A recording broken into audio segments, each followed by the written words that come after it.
Handog ng Radyo Pilipinas World Service ang programang Global na Tayo. Pag-uusapan, hihimayin, aalamin ang mga isyung pinag-uusapan ng bayan at dadalhin sa pandaigdigang plataforma. Global na Tayo, talakayang hindi lang pambansa, bagkus pang global community pa. Global na Tayo, dito sa Radyo Pilipinas World Service, ang online digital station ng Pilipino saan man sa mundo. Tara na, Global na Tayo! Magandang araw sa ating mga taga-subaybay dito sa ating himpilang Radyo Pilipinas World Service.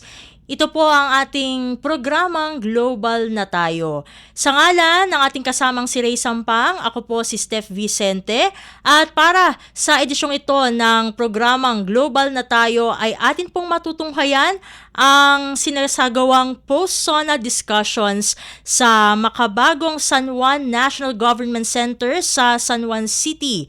Kasama po dyan sa post-SONA discussions ang mga opisyales mula sa Office of the Special Assistant to the President for Investment and Economic Affairs, Department of Economy, Planning and Development, Department of Finance, Department of Trade and Industry, Department of Budget and Management, Department of Tourism, Department of Agriculture, Department of Agrarian Reform at National Irrigation Administration. Narito na po ang post-SONA discussions.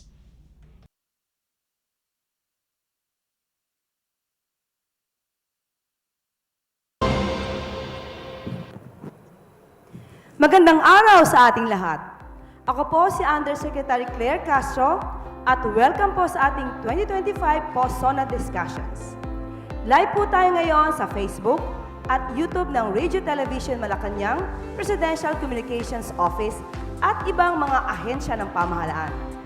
Sana rin ay nasa maayos na kalagayan tayong lahat matapos ang sunod-sunod na bagyo at pag-ulan.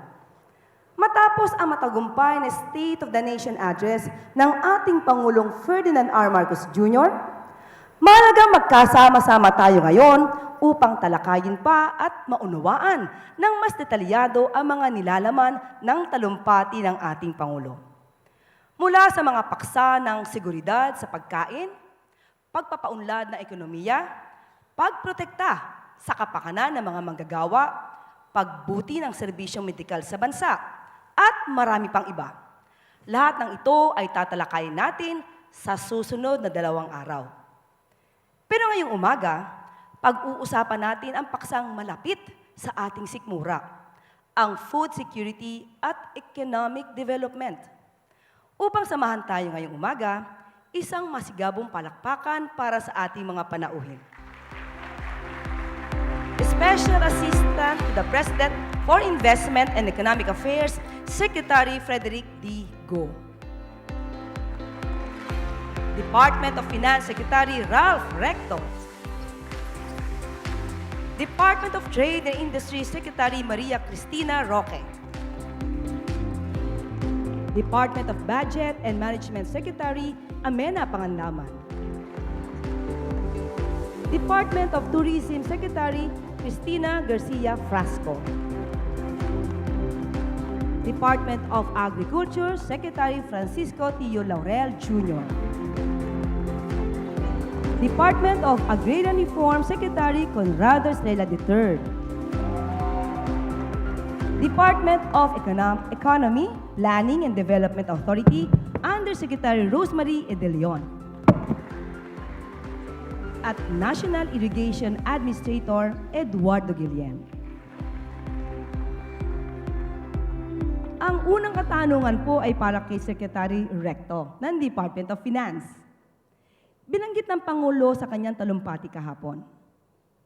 Maganda ang ating ekonomiya. Tumaas ang kumpiyansa ng mga negosyante. Bumaba ang inflation. Bagamat sinabi rin niya na ito ay mga palamuti lamang hanggat hindi nararamdaman ng taumbayan. Gaano nga ba ito katotoo dahil kahit bumababa nga daw ang inflation rate, ay parang hindi nararamdaman ng taumbayan. Maaari niyo po ba ito maipaliwanag, Secretary Ralph? Yes, UC Claire. Totoo naman yan. Totoo na gumaganda ang takbo ng ating ekonomiya, ang ating growth rate. on the last 3 years is roughly 6% on the average, mga 5.9%. Doble to ng growth rate ng buong mundo at tayong isa sa pinakamataas sa buong Asia. Pangalawa, ang ating inflation rate sa ngayon ay bumaba na, totoo, at tumaas yan noong 2022, 2023, gawa nung gera sa Russia-Ukraine dahil tumaas ang presyo ng fertilizer dahil sa gera at tumaas ang presyo ng bigas sa buong mundo. Ano po? Pero ngayon, nakontrol na natin ang inflation. Ang inflation ngayon ay roughly about 1.4%. So, fair assessment yung binanggit ng Pangulo at siya naman nagbigay ng marching orders sa darating na 1,000 days na handa naman ang Department of Finance na pondohan to at babantayan natin yung inflation. Alam po ninyo, noong nakaraan, natural sa tao na kahit na bumaba ang inflation rate, ibig sabihin tumataas pa rin ng 1.4% this year.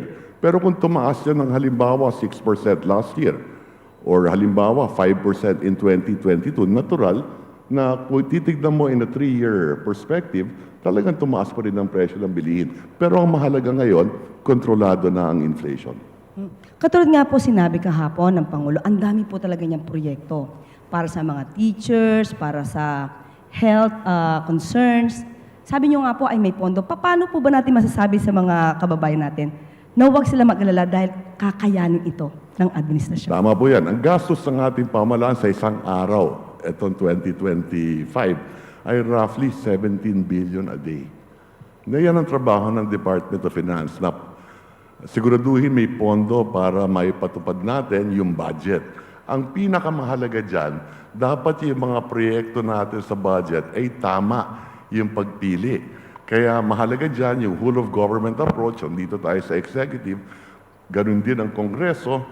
Siyempre, kinukuha rin ang input ng Kongreso dyan at mahalaga na piliin natin yung mga proyekto ng tama para na sa gano'n, mas maraming trabaho may bigay sa ating mga kababayan at kung maganda ang spending natin, dekalidad yung trabaho may bibigay natin. Sa ngayon, mahigit 50 million ang tao nagtatrabaho sa Pilipinas. Nung si Pangulong BBM ay naging Pangulo noong 2022, ang nagtatrabaho lang roughly about 45 million. At sa ngayon, mahigit 30 to 32 million ang nagtatrabaho na salary and wages. Ibig sabihin, mas dekalidad na yung trabaho dito ngayon sa Pilipinas kumpara sa nakaraang administrasyon. Maiba lang ako ng konti, Yes. Sec. Ralph. Pwede po bang bigyan nyo kami ng hindi dapat mangamba? Dahil di ba may kumalat, viral ito, yung tungkol sa pag-tax, no? Dito sa savings. Yes. Para na rin sa lahat ng mga estudyante, baka yung mga nanay nila, Yes. may mga konting naipon, para Yes. naman maipaliwanag natin na dapat hindi sila mangamba dyan. Yes. Sa katunayan, alam po ninyo, very divisive minsan at maraming fake news sa social media. At noong nakaraang linggo, may lumabas na meme na ang gobyerno daw pinaplano i-tax ang savings ng mamamayan ng 20%. Ibig sabihin, according to that meme, pag ikaw ay naglagay ng pera sa bangko, 20% kukunin ng gobyerno.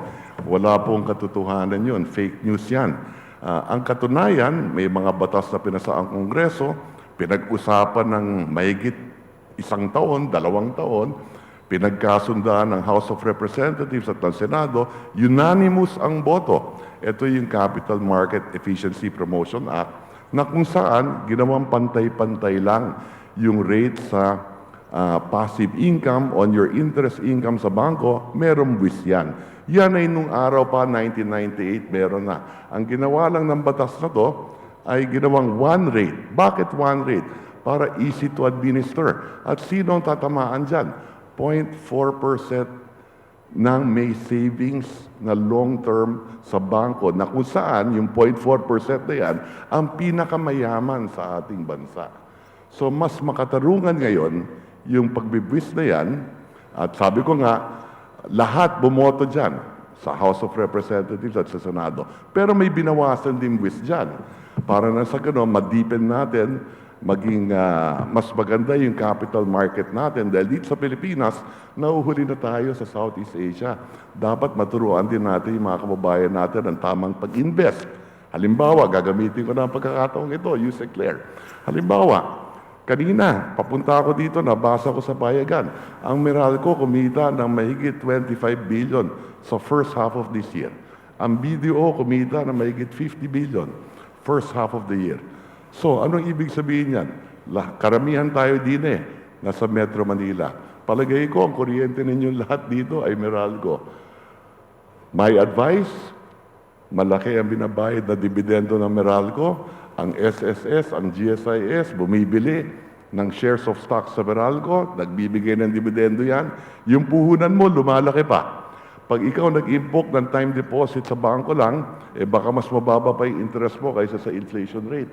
Kaya maganda, matuto tayo mga Pilipino mag-invest halimbawa sa mga dambuhalong kumpanya katulad ng Meralco. Kung ikaw naman yung nagbabangko sa BDO, bakit hindi ka mag-invest din sa stocks ng BDO? Pwede kang bumili ng stock ng 5,000 piso halimbawa na kung saan nagbabayad ng dividendo ang BDO, ang puhunan mo lumalaki din pag ikaw ay nag-invest. At kung hindi ka naman interesado masyado sa pag-i-invest ng diretso sa stock market, pwede kang pumunta sa SSS, pwede kang pumunta sa Pag-ibig, o kung hindi, sa bank manager mo. Sa SSS at Pag-ibig, tax-free yan. Pwede kang pumunta sa bank manager mo, magtanong ka kung meron kang bank manager para magbigay sa iyo ng mga suggestion kung saan ka pwede mag-invest katulad ng mga mutual fund o UITF. Ayan, ako maraming salamat. Kaya wag po kayo masyado maniwala sa fake news. Punta na kayo sa SSS, sa mga bangko para matuto kayo mag-invest. Thank you po. Maraming salamat, Secretary Recto.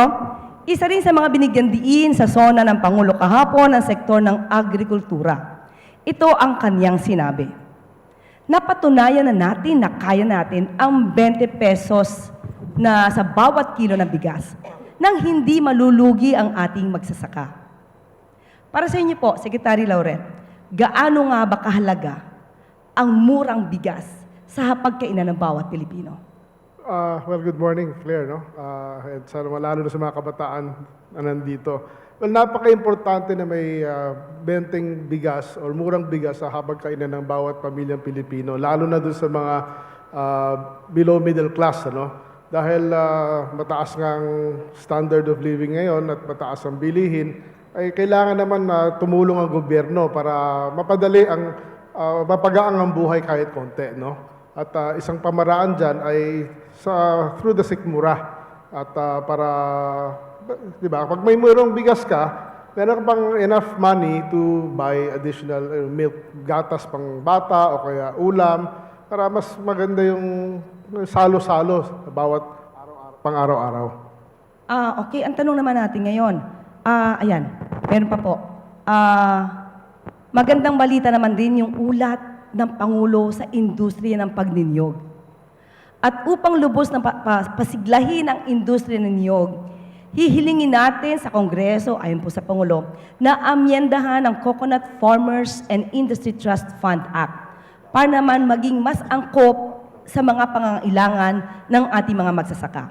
Again, Secretary Laurel, marami ang hindi pamilyar sa industriyang ito. Gaano kahalaga itong Trust Fund Act na ito at paano ito makakatulong sa ating mga kababayang magninyog? Itong trust fund nito, ito yung Coco Levy Funds, na sa ngayon is almost mahigit 80 billion pesos na to, na hindi magamit ng mabuti dahil dun sa Coconut Industry Trust Fund Act na ginawa ng isang mambabatas natin.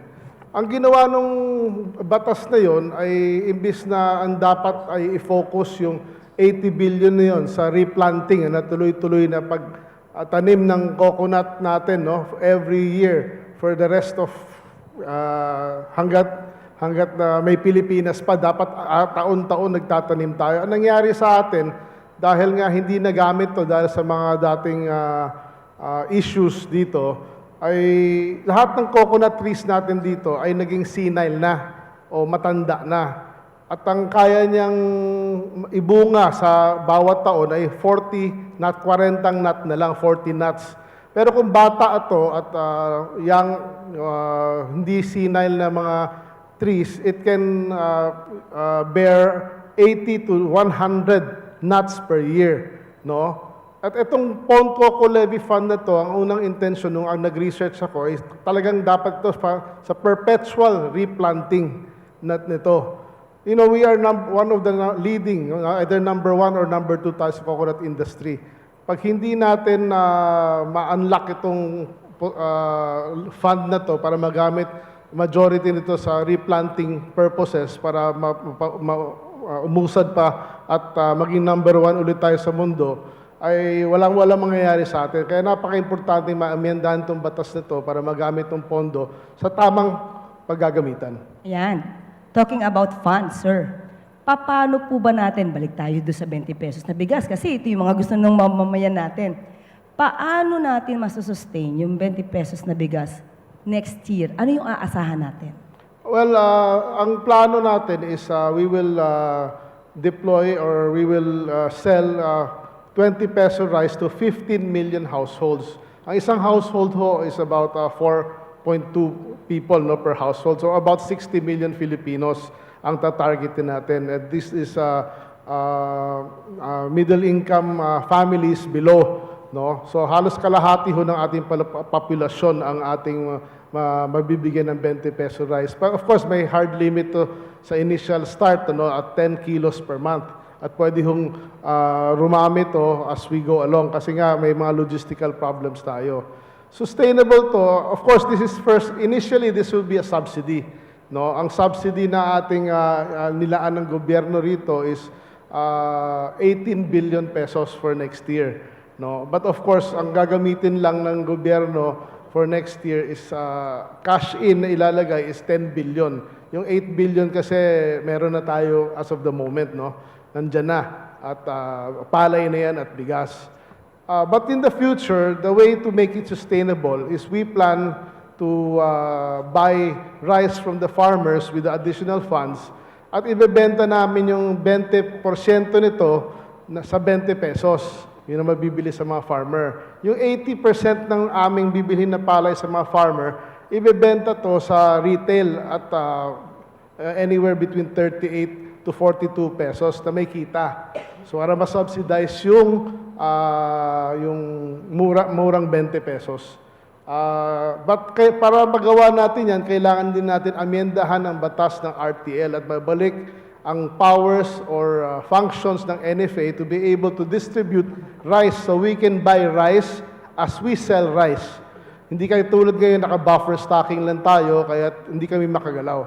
Kaya nagpapasalamat ako kay Speaker Martin Romualdez dahil nag-file siya ng House Bill number 1 dito sa 20th Congress para maamyendahan itong RTL para maayos natin ang mga problema natin. Thank you. Ayan. Maraming salamat, Sec. Kiko.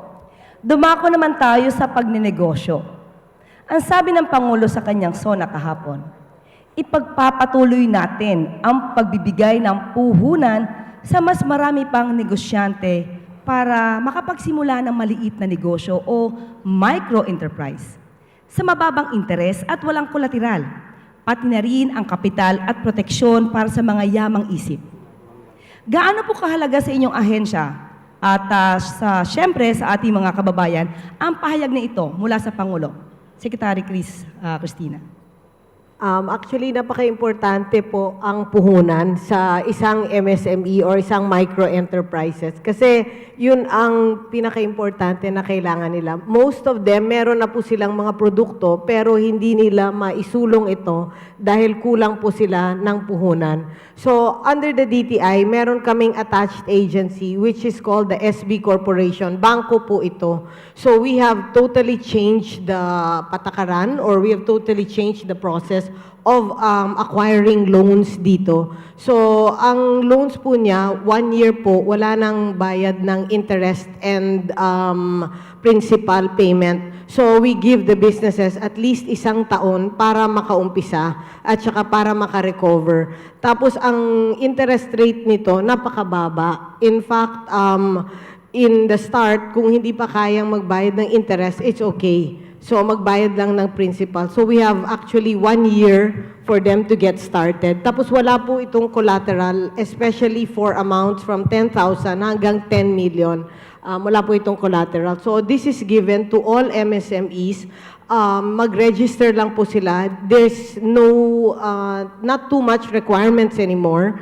Ang kailangan lang po nila is government ID. They need to be registered and compliant lang po. Then the processing time is 1 week to 10 days, and they can get a loan already. And then aside from this, we just launched also the Women Enterprise Fund, which was 2 weeks ago. Napaka-importante rin ito because we need to push the women-led and women-owned businesses. Kasi gusto ng ating Pangulo na magka-double income yung isang pamilya. Kasi actually, the normal family is the father is the one who earns the money and the mother stays at home. Pero ngayon, gusto na natin magka-double income. Kasi pag double income ang pamilya, then they can get better education, they can really uplift their lives, they can now go on family vacation, they can spend more time together. So, yun ang napaka-importante sa ating Pangulo. And puhunan po ang talagang kailangan. And before, ang na-out lang ho na is 2 billion. Pero last year ho, we were able to loan out 10 billion. And if there's needed money, then we can request sa DBM for additional funding to at least grow the MSMEs. Kasi 99.5% po ng business establishments are MSMEs and 62% of the labor force is also MSME. Yes, maganda po yan kasi mukha talagang tututukan ng Pangulo itong gustong pagninegosyo ng mga kababayan natin. Sana nga po ay magtuloy-tuloy ito. Well, anyway, meron pa po dito, hiniyag din po ng Pangulo, palalaguin natin ang mga industriya, mga pabrika ng sasakyan, hulmahan, electronics, biotechnology, pharmaceuticals, critical minerals, telang Pinoy, halal, construction at mga planta ng kuryente. Magandang plano ito ng Pangulo. Ano ang mga nakikita nating susunod na hakbang sa DTI? We always push all the industries of the Philippines. No? Ito kailangan talaga nating push aggressively and kailangan natin suportahan. So the DTI is here to make sure that we get this done. So yung mga industries na ito, we have different programs that are available in the DTI, and we also have a lot of even loans, no, and even avenues for them to sell their products, whether locally or globally. Nandito po ang DTI para i-push yung mga produktong ito. Ma'am, tanong ko, yung po ba mabibigyan natin ng puhunan, imo-monitor din ba ng DTI kung nag-grow pa sila? Yung nabibigyan po natin ng puhunan na mga maliliit na negosyo, imo-monitor ba natin sila para hindi sila maligaw or magtuloy-tuloy yung kanilang pag-asenso? Actually, there's really a lot. We really have mentoring also in DTI, and then we really try to guide them also. But syempre sila, alam nila yung negosyo nila. So dapat they should be responsible kasi kahit papano they're already of age when they take this loan. So kahit papano we need to make sure that masusustain nila to, and dapat mabayaran nila yung para makaloan pa sila ulit. So dapat maging responsable silang negosyante. Yan. Thank you po, Secretary Roque. Isa sa mga pinapalakpakan na pahayag ng Pangulo kahapon ay ang tungkol sa 2026 national budget. For the 2026 national budget, sabi niya, I will return any proposed general appropriations bill that is not fully aligned with the national expenditure program. And further, I am willing to do this even if we end up with a reenacted budget. Secretary Pangandaman, mabigat ang pahayag na ito at ramdam natin kung gaano kaseryoso ang ating Pangulo. Ano ang implications ito sa ating pagbabudget kung pareho ang pondo sa nakaraang taon? Thank you, Sec. Claire. Magandang umaga po sa lahat. Assalamualaikum warahmatullahi wabarakatuh. Totoo po yan. Seryoso po ang ating Pangulo na ayusin ang ating budget. Alam niyo po, ang pagbabudget, hindi po yan madali na proseso. As early as January, nagsisimula. Pagkapirma po ng Pangulo ng ating budget ng Disyembre, January po, i-implement natin yung mga proyekto na yan. Tapos, at the same time po, January, magkakaroon na rin po tayo ng budget call. Ibig sabihin, yung mga kasama ko po dito na kabinete, magsisimula na pong gumawa ng kanilang mga priorities, programs, and projects. So, napakahaba ng prosesong yan. Pagkatapos po yan, papadala po nila sa DBM, pag-aaralan po namin, may one-on-one po yan kasama ng ating mga kabinete. Pagkatapos po, may one-on-one pa rin po kasama ang ating Pangulo. Inupuan po yan ng Pangulo to make sure na yung mga programa na pinopose po natin sa ating budget consistent po doon sa mga roadmap at saka sa ating medium-term fiscal framework at Philippine Development Plan. Pagkatapos po niyan, uupuan na naman po ulit yan. Magkakaroon po ng kabinete, full cabinet na tinatawag po kasama ang Pangulo at iisa-isahin po yung laman ng ating National Expenditure Program. Papapasa po nila yan, i-approve po yan. Pagkatapos po niyan, meron na po tayong President's Budget, yung NEP po. After po niyan, ipapadala naman po natin yan sa Kongreso. So yung proseso po napakahaba. So pinag-isipan po ng mabuti ng ating Pangulo, ng Executive, kung paano po babalangkasin yung budget na yan. So kung yan po mababago at hindi po magiging katulad nung ginawa po ng ating mga kabinete, unang-una po babagal ang pag-i-implement ng mga proyekto. Kasi hindi po kami ready dyan Ang napag-usapan po namin sa loob ng 6 na buwan, yun po yung alam namin kung paano implement at saka paano isakatuparan. So pag magkaroon po ng mga bagong proyekto na hindi po consistent sa ating mga programa, mahihirapan po kami i-implement itong mga to. Madidelay po ang proyekto pag hindi po consistent ang ating budget doon sa inaprubahan po ng executive. Ayan, maliwanag po yan Well, anyway, ibinida rin po sa SONA kahapon ang mga sumusunod. Ang paglalaan ng 1 bilyon para makapagpatayo ng mahigit 300 na barangay child development centers. Ang pagdagdag ng 60,000 na teaching item. Itong mga magagandang balita na ito ay refleksyon ng mga prioridad ng ating pamahalaan. Sek Mina, ano po ang inyong masasabi rito? Tama po ito, no? Ito pong karagdagang Child Development Center at saka karagdagang mga guro na binibigay na po natin sa administrasyong ito. Ito po ay isang pag-aaral na ginawa po ng Senate at House kasama din po ang Executive. Ito po yung report na ginawa ng EDCOM.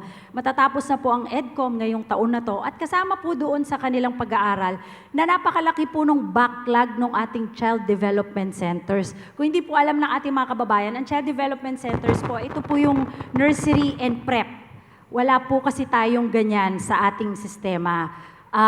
Hindi po katulad ng mga mas nakakaangat sa buhay. Yung iba po, 2 years old, 3 years old po nag-aaral na. Pero sa nakakarami po, wala po tayong ganyan. So inaprobahan po ng ating Pangulo ang pag-construct ng more than 300 Child Development Center sa Luzon, Visayas, Mindanao. 3 million po per building at ang local government units po ang maglalagay ng mga guro o yung mag-a-assist sa mga bata para pag sila po ay pupunta sa Child Development Centers. 89 po dito sa Luzon, 106 po dito ay sa Visayas at may 133 po sa Mindanao. Kasama din po dito ang BARM. Merong 76 din po na itatayo sa BARM.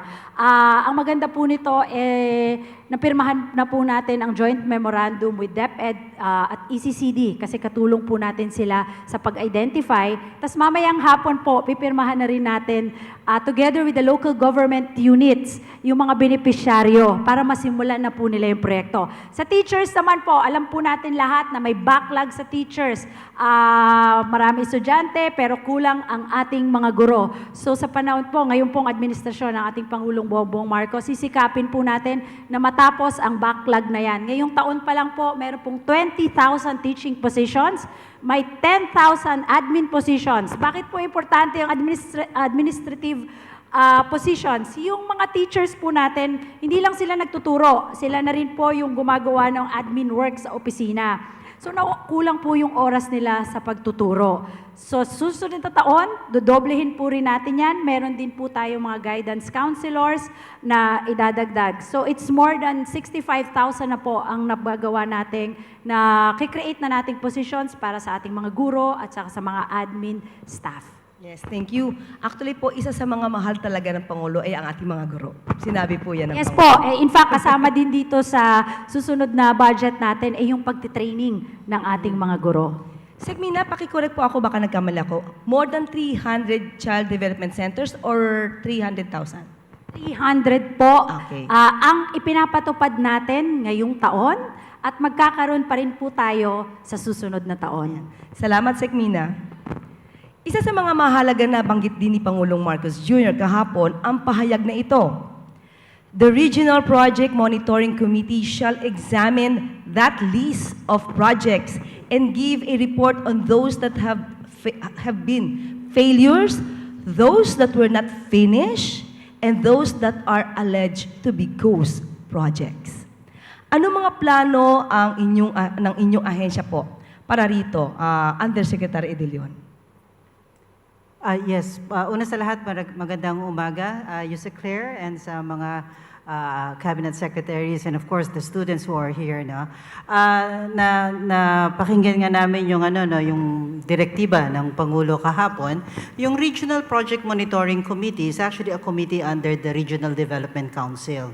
So talaga pong itong grupo na to, consisting of mga regional line agencies po ito, selected agencies po, may kasama rin po itong private sector.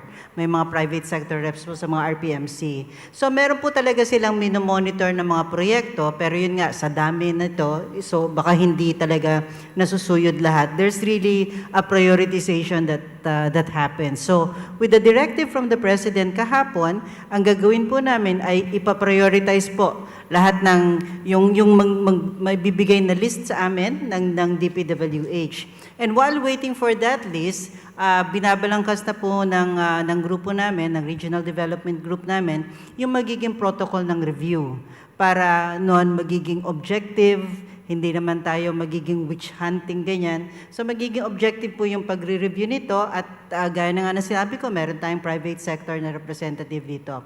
At magiging maagap din po kami sa pag-report po nito sa RDC, syempre, at sa Pangulo po. Yes, thank you. Kasi nga po yung COA nakikita, ghost employees. Meron nakita ang DepEd, si Secretary Sani Angara, ghost students. So, thank you with this, sa pagtutulungan po ng DepEd, at nang sabi niyo po, may private sector tayong kasama, makikita rin po kung totoong may ghost projects. Thank you po. At nabanggit din po ng Pangulo, dumarami ang mga nalilikhang hanap buhay sa ating bansa ngayong pagpupursigi ng DOLE, DTI, DSWD, kasama pati ang DOT at mga kaugnay na ahensya sa paghahanap ng paraan at ng mga oportunidad para sa natitirang 4% ng ating puwersang manggagawa na hanggang ngayon ay walang trabaho. Sec Frasco, please describe the dynamic opportunities in job creation in our tourism industry. Maraming salamat, Yusek Claire. Good morning po sa lahat ug sa tanan natong kaigsuunan sa Visayas ug Mindanao, maayong buntag. Pinapasalamatan natin si Presidente Marcos dahil sa pamamagitan ng kanyang mga pahayag ay napapakita natin kung gaano kaimportante yung turismo sa ating ekonomiya dahil nakakapagbigay po ito ng trabaho sa ating mga kababayan. Ayon po sa Philippine Statistics Authority, hindi bumaba sa 6.75 million yung ating mga kababayan na nagkakaroon ng trabaho sa pamamagitan ng turismo. And no less than nearly 10 million are obtaining indirect jobs and opportunities through tourism. Kaya naman po, nakikita natin na yung kontribusyon ng turismo sa ating ekonomiya ay umabot na sa 8.9%. Isipin natin na yung 3.86 trillion na tourism spending sa bansa, whether by international tourists or domestic tourists, pumupunta po ito sa ating mga kababayan sa kanilang mga pamilya. Kaya naman po, direktiba ng ating presidente na mas dagdagan pa natin yung opportunities for tourism employment. Which is why patuloy po yung ating trainings sa human capital development. Sumobra na po sa 322,000 yung na-train natin under the FBSE or Filipino Brand of Service Excellence Program dahil kilala naman po talaga yung Pilipinas sa ating world-class hospitality. And of course, napaka-importante na bigyan natin ng tourism industry skills yung ating mga kababayan para employable sila sa kahit anumang tourism-related industry. Which is why we continue to roll out our tourism industry skills program. Anywhere from tour guiding, culinary training, pati na rin po yung ating mga lifeguard trainings, and other related tourism industry skills, meron po tayong training dyan. Nakipag-ugnayan din po tayo sa TESDA to be able to provide trainings and scholarships for our tourism frontline workers and those who may wish to enter the tourism industry. Dahil po yung audience natin ngayon ay made up of students, I invite you to explore a career in tourism because it provides opportunities for ascension in terms of career development and the qualifications are varied. Pwede na right out of high school, you're able to be employed already in tourism. Or whether you want a mid-level position, meron din po tayong partnerships with the Commission on Higher Education for tourism-related diploma courses. And of course, yung sa TESDA, we have vocational courses that are available for tourism employees and tourism workers rather. And that is why tourism remains a dynamic and very exciting industry. Dahil kahit ano pong mangyari, whether there is a climate crisis or emergency, whether there are geopolitical tensions, whether there are challenges in terms of anything that has to do with our economy, tourism continues to be a stabilizing force that provides livelihood and employment to our fellow Filipinos. Sec Frasco, tanong ko lang, yung po bang fake news at yung mga na-highlights na mga petty crimes sa mga news, nakaka-apekto ba to sa turismo natin? Napaka-negative ng effect ng fake news sa ating bansa. Dahil sa turismo, napaka-importante yung confidence in the destination. Siyempre, pag nagpaplano ka ng family trip or solo trip, as the case may be, you would consider the safety of the destination. And once there are fake information that's out there that labels a destination or a country as being unsafe, of course, that's absolutely devastating sa ating mga destinasyon. Kaya naman po, inimbitahan po natin yung ating mga kababayan, be circumspect as far as deciphering information that's out there. Because any perpetuation of fake news affects Filipino families, Filipino livelihoods. Napakahaba na po ng journey natin in terms of recovery as far as the tourism industry is concerned. Ang hirap ng pinagdaanan ng industriya natin because of the pandemic, because of various disasters and the like, and other headwinds that we are facing. Yet, the tourism industry and all our tourism stakeholders continue to put in their blood, sweat, and tears to support Filipino families, to support our destinations. And that is why we invite everyone to tell the world how much there is to love about the Philippines and our destinations. And syempre, no to fake news po tayo. Yan, kaya dapat ipagbalaki natin ang San Juanico Bridge as tourist destination or tourist spot. Well, anyway, patuloy rin sa pagtatrabaho ang Administrasyong Marcos upang hikayatin ang mga investor sa iba't ibang panig ng mundo, kasama sa kanyang talumpati kahapon. My single resounding message to the international business community is this: the Philippines is ready. Invest in the Filipino. Bakit mahalaga ang pahayag na ito sa pag-unlad na ekonomiya ng ating bansa? Secretary Go. Salamat, Claire. Magandang umaga sa inyong lahat. Tama po to, itong pong sinabi ni Pangulo, dahil dito sa administrasyon natin, in the last 3 years, marami po tayong pinasang batas at executive order. Unang-una na po doon ang Create More Law. Pangalawa doon, yung Public-Private Partnership Law. At sa mga executive order po, ang daming pinasang executive order ni Pangulo na nag-i-improve ng ease of doing business, katulad po ng green lanes for strategic investments. Kasama na rin po doon ang mga streamlining of permits.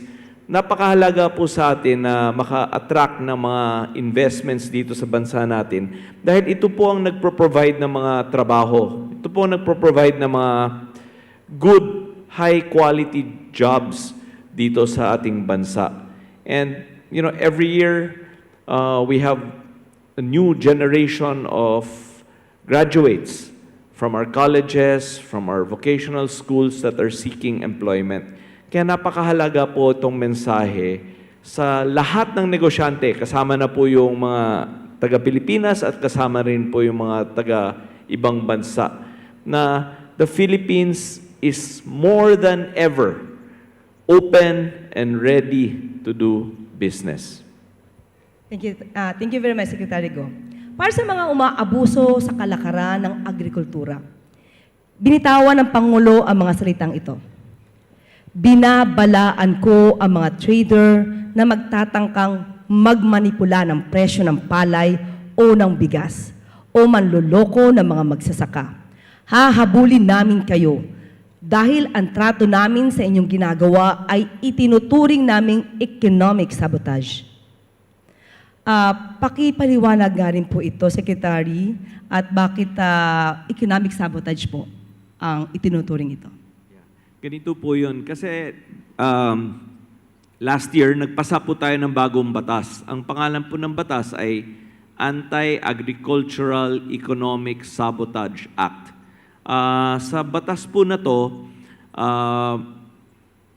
ang nakasulat po dito ay kapag ang ginagawa niyong illicit trade ay higit sa, for example, 10 million pesos, ito na po ay economic sabotage.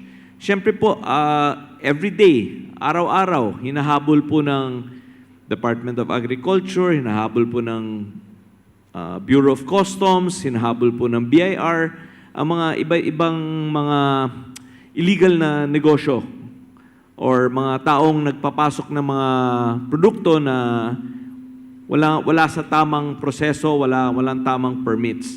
Pero ito pong economic sabotage po ay parang mas pataas na level. Pwede po natin habulin ang mga economic saboteurs for criminal acts. Hindi lang to labag sa business laws. Labag na to sa, may powers po ang council to imprison you, for example, to seize those illegal products. So, meron pong mas mataas na kapangyarihan po itong council to run after all these economic saboteurs. At kailangan talaga natin habulin to kasi ito po yung nagsasakit sa ating mga domestic industry, sa ating mga magsasaka, no, etc. So, this is a warning to those who engage in unscrupulous trades, no? Nahahabulin po sila. That is a warning. Thank you po, Secretary Go. Isa pang mahalagang aspeto ng pagsasaka ang irigasyon. Kaya't nabanggit din ng Pangulo sa kanyang SONA. Marami tayong mga malalaking proyekto na nakalatag para sa bultuhang supply ng malinis na tubig sa buong bansa.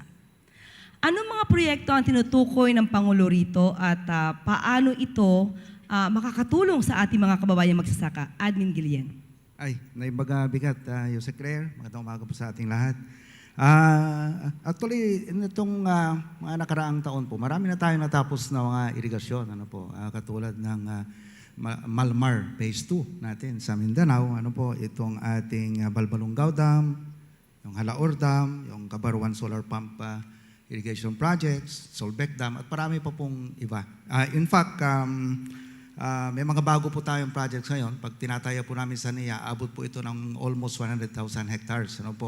Ito po yung Inisaip, yung Ilocos Norte, Ilocos Sur Abra Irrigation Project, yung Tumawini Reservoir sa may Isabela, ito pong Balog-Balog Dam sa may Tarlac at yung Panay River Basin. So, ito pong lahat na ito ay patuloy po na ginagawa ng NIA to support yung ating food security program. At tandaan po natin, itong mga malalaking dams na ito po ay hindi lang po para sa irigasyon ito. Ito po ay para rin sa flood control. Ito po ay para rin sa ating bulk water, yung inumin tubig natin, sa aquaculture, sa tourism. So, yung hydropower, yung power production natin. So, napakalaking tulong po talaga itong malalaking systems na ito. In addition, meron pa po tayong ginagawa po ngayon, yung ating mga solar pump irrigation projects. Ang maganda po rito sa mga solar pump irrigation projects natin, Jose Claire, is that mabilis po ito na gawin ng NIA. Mga 4 to 6 months tapos po namin ito. At ito po ay, ang target namin dito ay yung nasa mga matataas, yung mga nasa upland communities po natin, yung mga nagtatanim ng mga high value crops. At talaga naman pong ramdam, yung implementation nito ay mabilis nga at ramdam mo kaagad yung impact sa ating mga farmers. So, ito po ay tinitignan din namin. Ang gusto ng ating Pangulo po kasi, yung mga irrigation projects na ito ay i-connect din natin sa mga projects ng DPWS, ito pong flood control. Ang mindset po na nakikita ko rito ng ating Pangulo, yung tinatawag nilang water management, para po pag magtayo ka, halimbawa, ng mga sabo dams, yung sabo dam kasi ito na rin yung diversion dam ng NIA. So pwede ho kami magtulungan ng DPWS dito para po ituro namin kung saan dapat ilagay yung mga projects na yon. At ang NIA naman, sa amin naman yung irrigation component. So, in effect, makakatipid po tayo ng malaki sa ating mga construction, sa cost ng construction po natin. So, yun po yung isang ating tinitignan.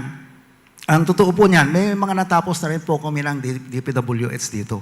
At ino-offer nga po natin for inauguration na para makita ng ating mga kababayan kung ano ba yung plano na gusto ng ating Pangulo when it comes to itong food security at mapakinabangan din yung mga flood control projects para makapag-produce na rin tayo ng pagkain. Sir, itong irrigation sa yung mga dam na na-construct na, isa ba ito sa naging factor kung bakit naging maganda yung ani ng ating mga magsasaka itong nakaraang taon? Siyempre po, pag sinabi po ko natin food security, ang number one po na kailangan natin dito ay irigasyon. Dahil kung sahod ulan ka lang, mababa po yung productivity natin. At hindi lang yung isang factor lang yun, Jose Claire, ang isa pa na nakita namin na magandang nagawa namin dito sa convergence namin ni Kiko sa DA, yung pagpapalit ng cropping calendar natin. Kasi ang sinusunod dati ng ating mga farmers, yung kultura ba? Na dati kasi ang pagtatanim natin talaga, dahil nakasanayan natin, na sahod ulan lang, yung isang cropping natin, natataon siya sa June, July. Pag June, July, andyan naman po yung mga bagyuhan So, sa pagtutulungan namin ng DA, binago natin yung cropping calendar, instead na December at June, July, ginawa namin October. Pag October kasi, nakakatipid pati ang NIA ng tubig pag October Kasi ang magastos po na sa pagpapatubig natin, yung land soaking na tinatawag. Babahayin mo yung kalupaan para lumambot, para maararo. Pero pag October ka nagtanim kasi, umuulan pa So hindi mo ginagamit pa yung, kahit huwag mong gamitin muna yung laman ng dam. Aani ka ng February, and of course, pag February, wala naman ang bagyo dyan. Yan ho, iniwasan natin. And then quick turnaround po kami ng March, aani ka ulit ng July. So, by doing that, actually, nakapagdala kami ng DA ng around 350,000 hectares na double dry cropping. Double dry ang tawag po natin dito. That would mean around 2 million metric tons na palay. So additional po ito sa ating production. At yun po yung ating ginagawa, pero dapat nating isipin, hindi lang ito ang pinapagawa ng ating Pangulo sa amin ni Kiko.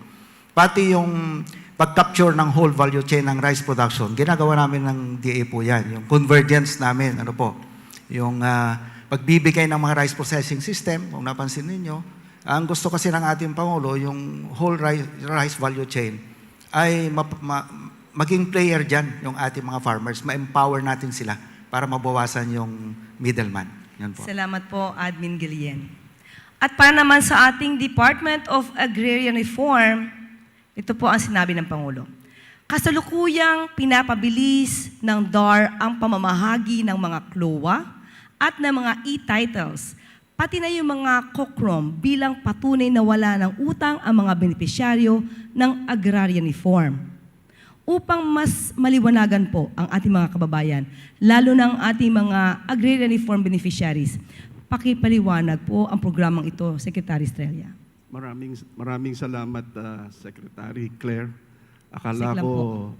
Yusek Claire, akala ko hindi na ako kasali. Kasali pa pala ako. Unang-una, nais kong batiin lahat We reserve the best for the last. Thank you.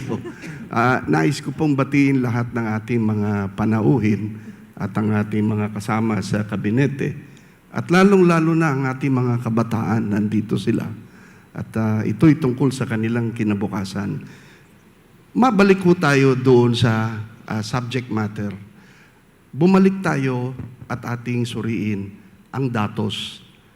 Noon hong huling isang taon at kalahati ng nakaraang administrasyon, ang kanilang naipamigay na mga titulo ay 26,000 plus. Hindi natin sila pwedeng sisihin dahil panahon yun ng pandemya. Ngunit nung naupo po ang administrasyon ng ating mahal na Pangulo, sa loob po ng 6 na buwan, magmula July 1st, 2022 hanggang December 31st, the same year, nakapagpamigay po tayo ng mahigit 26,000 pong titulo sa buong Pilipinas. Kaya ho yung nagawa po nung kabila, nung nakaraan, na 1 year and a half po, halos napantayan ng 6 na buwan lang ng administrasyon ng ating mahal na Pangulo. Nung sumunod na taon, sabi ho ng ating Pangulo, hindi ako kontento sa ganyang numero.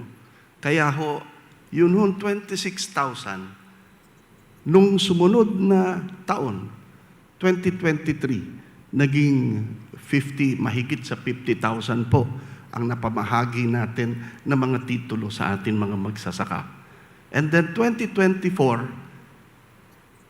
lumampas po tayo ng 100,000. At ito hong 2025, nakikita ko po, kami ay aabot sa 200,000 na ipapamigay na mga titulo. Ngunit, kinabahan ho ko doon sa sinabi ng ating Pangulo na tanggap niya ang resulta ng halalan at bigo ang ating mga kababayan sa ating performance. Kaya't kailangan dagdagan pa at bilisan pa. Dahil ho dyan, noon pa lang ho pagkatapos ng halalan, mabuti na lang mahusay ho ang aking mga undersecretary, mga assistant secretary at mga direktor. Nandyan ho sila, pumapalakpak sila kanina. Hindi po ako ang pinapalakpakan nila, yung sarili po nila. Ayan po. Pumapalakpak sila kanina dahil itong taon na ito, sa palagay ko, ang aming trajectory will be about 300 to 400,000 na mga titulo na ang tagal-tagal pong hinintay ng ating mga magsasaka. Yung iba ho naghintay ng 15, 20, meron pa naghintay ng 30 years. At sa wakas, natatanggap na nila itong mga titulong ito. Dumako naman ho tayo doon sa tinatawag na COCROM. Yun hong COCROM, ang ibig sabihin ho noon ay Certificate of Condonation and Release of Mortgage. Ito po ay ginagawa natin ngayon dahil sa mandato po natin sa Kongreso, kasi po nag-usap kami ng ating mahal na Pangulo nung siya po ay umupo na. Ang sabi ho niya, paano pa kaya makakabayad ang mga magsasaka sa kanilang utang sa lupa? Paano pa nila mababayaran ang amortisasyon kung tumaas ang presyo ng fertilizer, eka nga ni Secretary Ralph Recto, dahil sa nangyaring gera, pagkatapos nagkaroon ng climate change. At hindi lang yan, yung climate change, hindi na natin alam kung kailan ang tag-ulan, kung kailan ang tag-init. Pagkatapos nagkaroon pa ng pandemya, paano na makakabayad ang mga magsasaka sa amortisasyon? Sabi ko naman, palagay ko ho, Mr. President, mahihirapan silang makabayad. Ano kaya kung burahin na lang natin ang utang ng mga magsasaka na tungkol dyan sa amortisasyon? Kaya ang sabi ko, kinakailangan po ng batas. Sabi ko, at nagpasa ang Kongreso at ang Senado ng isang bill at agad-agad pinirmahan ng ating Pangulo. At yan po ang Republic Act 11953 o ang New Agrarian Emancipation Act na nagbubura ho, condoning all the loans pertaining to amortization of land. Yan ho ang isa sa mga pinakamagandang accomplishment nitong administrasyon ho. Wala na hong iisipin ang mga magsasaka. Noon ho kanyang ama, si President Ferdinand Marcos Sr.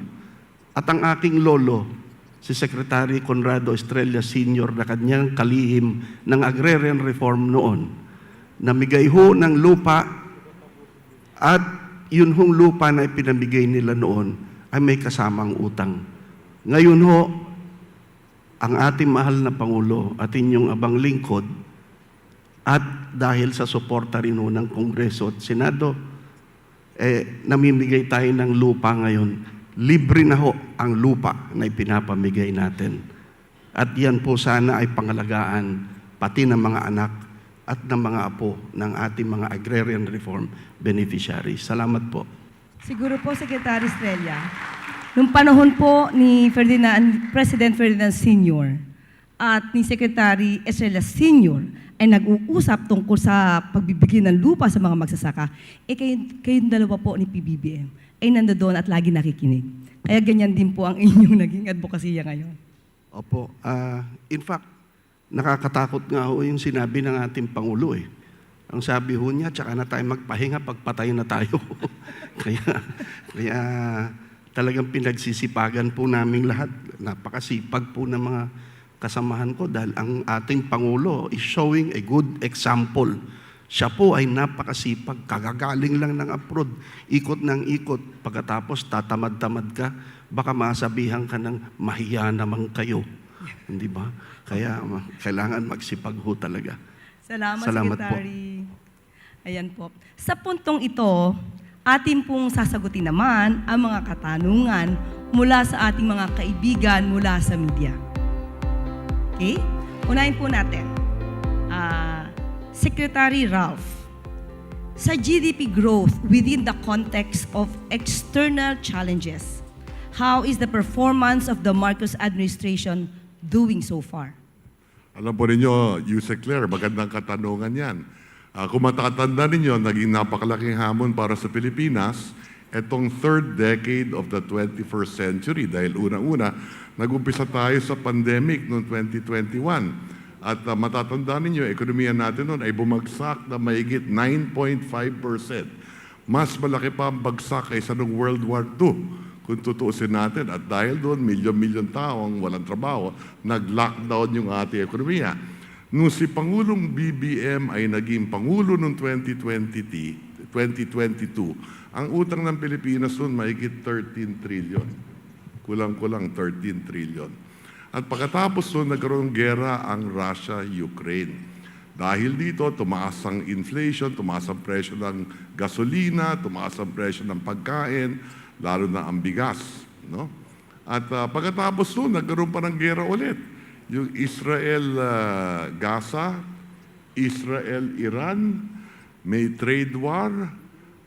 Ngayon, meron mga tariff war na nangyayari sa buong mundo. Sabi ko nga kanina, ang expectation na ekonomiya ng buong mundo ay lalago ng 3% sa taong ito. Ang Pilipinas naman, inaasahan natin na ating ekonomiya lalago na mahigit 6%. Nabanggit ko rin kanina na ang inflation rate sa buong mundo ngayon, mahigit 4 to 4.5%. Ang Pilipinas ngayon, eto May, I was about 1.4 to almost 2% maximum. No? So kung titignan natin, we are one of the fastest growing economies. We're able to create jobs. And if we can grow 6 to 7% annually for the next 10 years, that will double the size of the Philippine economy. Ibig sabihin, ang kinikita ng bawat Pilipino, dodoble din. No? So we are on track in achieving this. No? At pagdating ng 2028, naasahan natin na ekonomiya ng ating bansa mahigit 37 trillion na ang laki ng ekonomiya ng ating bansa. Gusto ko rin dagdagan, Yusek Claire, na lahat nung nabanggit ni Pangulo sa SONA niya kahapon, handa ang Department of Finance na punuan yung pondo na kinakailangan para doon sa 1,000-day roadmap ng Pangulo. Naku, magandang balita po talaga yan, Sec Ralph. At thank you po. Thank you. Ito naman po kay Secretary Mina. How will the DBM help ensure that this year's budget deliberations are more transparent? Do you support an open bicameral process? Unang-una po, nauna po ang eksekutibo na magsabi na kung maaari, ibuksan ang ating bicameral o ang proceedings ng ating budget deliberation mula sa simula hanggang sa dulo, hanggat ito po ay makaabot sa Office of the President, hanggat ito ay mapirmahan ng ating Pangulo. Ang ating budget po ay napakahabang proseso. Pag natapos po ang ating budget, yung sinabi ko po kanina, ito po ay magiging President's budget. Sa ngayon po, iniimprenta na po ang ating budget. In 2 weeks, ibibigay na po natin ito sa House of Representatives at saka sa Senado. Yan po, pagkatapos po natin yan ibigay, nakapublish na po ang ating National Expenditure Program sa ating website po, sa DBM. Pagkatapos po niyan, magkakaroon na po tayo ng sunod-sunod na consultation at budget deliberation sa Senate at saka sa House of Representatives. Lahat po yan ay open sa public. Via Zoom, makikita po nila yan sa website ng DBM, sa website ng HOR, sa website din po ng Senate. So, ang gusto po sana natin ay makibahagi ang ating mga kababayan, lalo na po ang ating mga kabataan, para malaman po nila kung paano ang paggawa ng budget at saka kung paano po ito matatapos. Sinimulan natin nang ito ay bukas sa tao, hanggang sa matapos po ito po ay bukas sa tao. So, panawagan po natin, yung mga kabataan dito, anyway, tech-savvy naman sila sa kanilang mga telepono, sa kanilang mga laptop. Pwede nilang buksan kaagad yan, tingnan ng social media, mag-YouTube sila, mag-Facebook sila. Gamitin po nila yung plataforma na yon as an opportunity para makipahagi po sa ating budget. And thank you very much po, Secretary Mina. Makibahagi po kayo para open po ito sa lahat. Kay Secretary Kiko, marami po kayo nahuli noong nakaraang buwan, araw, ng mga smuggled goods. Will the DA file cases against traders who are taking advantage of rice farmers? Definitely yes. No? Kanina nung binanggit ni Secretary Go na it is economic sabotage, no? Yung magbili ng palay sa masyadong mababang halaga. No? At that is equivalent to profiteering. No? So yes, definitely we will go after them as mentioned by our President himself. At nakikita naman natin na yung puso ng ating Presidente ay palaging nasa panig ng mga farmers natin. Kaya siya mismo ang nagbigay ng direktiba na habulin itong mga to at imbestigahan at kung kailangan kasuhan kagad. Thank you. Thank you very much, Sir Kiko.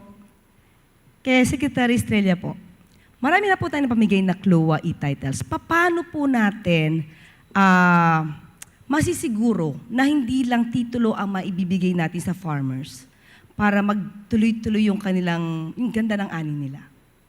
Napakaganda hong tanong niyan. Ang Department of Agrarian Reform po, dati ang tawag dito Department of Away and Reklamo. Pero ngayon, hindi na. Kasi napakarami pong support services na inaibibigay natin. Bukod sa nagtutulong-tulong kami ni Secretary Kiko Laurel, bukod sa farm-to-market roads, nakakapagbigay din kami ng mga irrigation projects.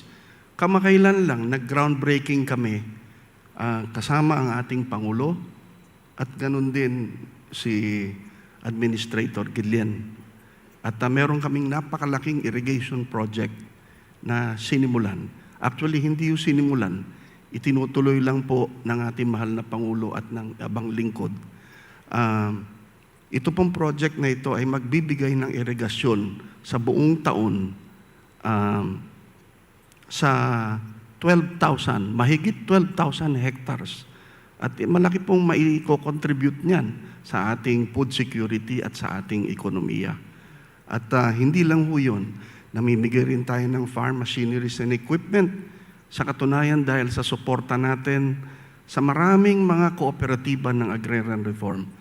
At ang isang kooperatiba natin sa Mindanao, galing lang ako doon, mga cacao planters, ang kanilang produkto ay nanalo ng top award sa France dahil sa husay ng paggawa nila ng tsokolate.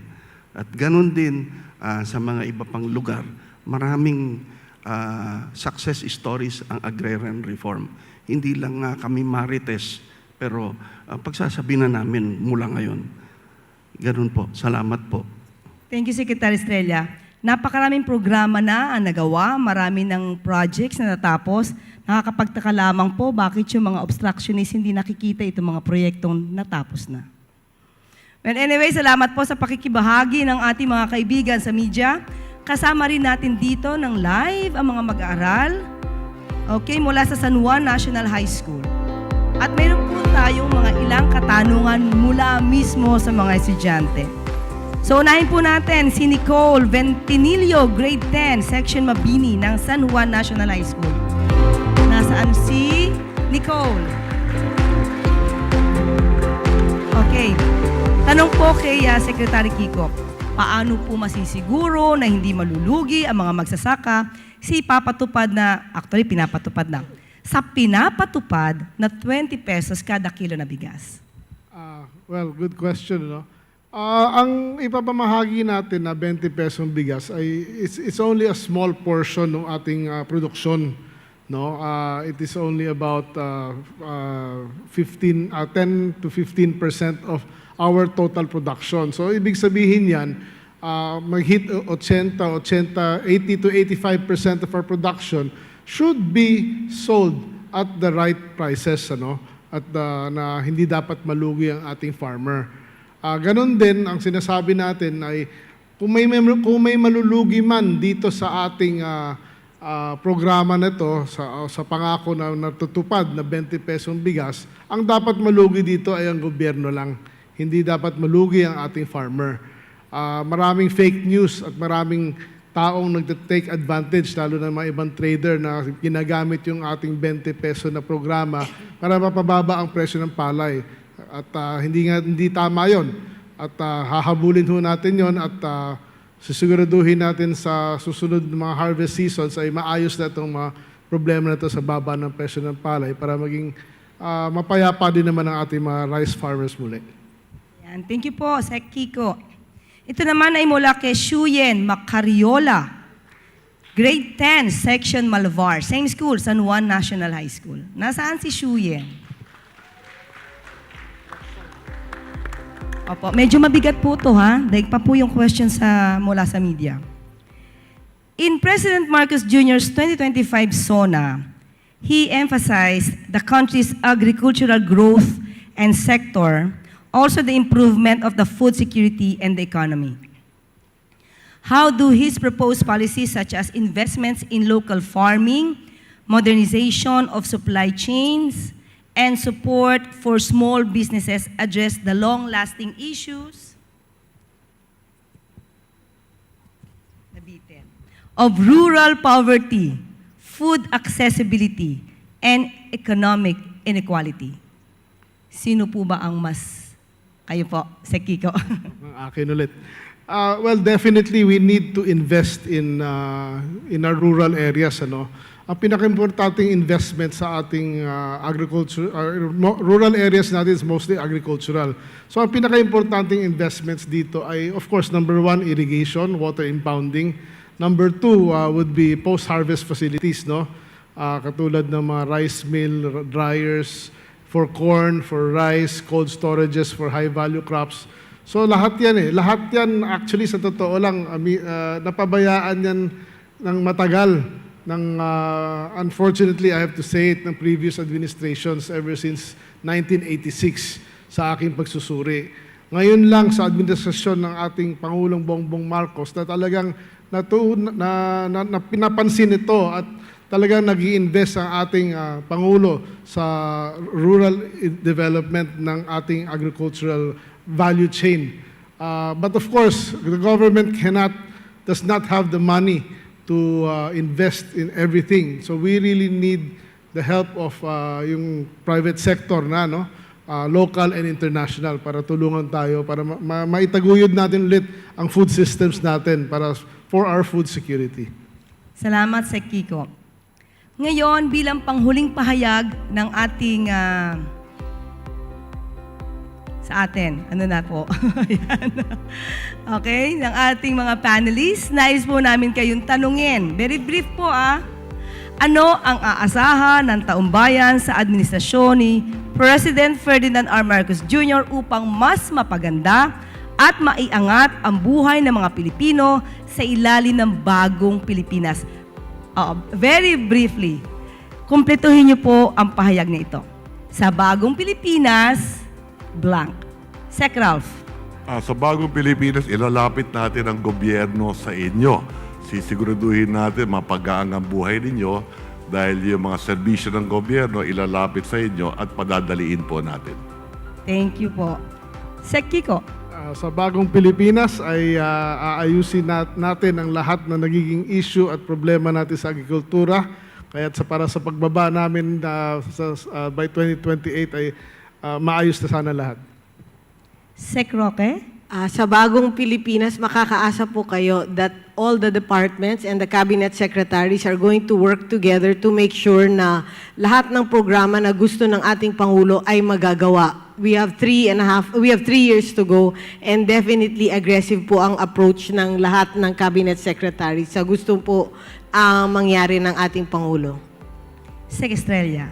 Sa bagong Pilipinas, lahat ho kami na mga kalihim ng ating administrasyon ay magkakaisa.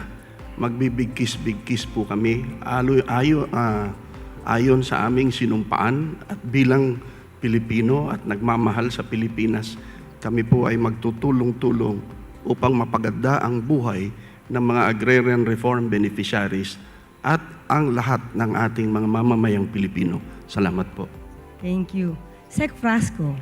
Sec. Claire, as I know this will be broadcasted all over the country, I'll speak in Cebuano. Yes po. To be inclusive sa atong mga Kabisayaan ug igsuon sa Mindanao. Sa bag-ong Pilipinas, administrasyon ni Presidente Marcos, hatagan nato ug dugang pa nga mga oportunidad nga makatrabaho ang atong mga kaigsuonang Pilipino, nga ang ilang mga gagmay nga negosyo mas mudako tungod kay naay oportunidad nga makakuha og igong kapital. Sa bag-ong Pilipinas, ang atong garbo isip mga Pilipino ato pagyong uswagon ug maayo aron nga ang progreso sa Pilipinas matagamtam sa atong mga kaigsuonan, sa ilang mga pamilya ug makita sa tibuok kalibutan nga dinhi sa Pilipinas. Kitang mga Pilipino, we are proud to be Filipino.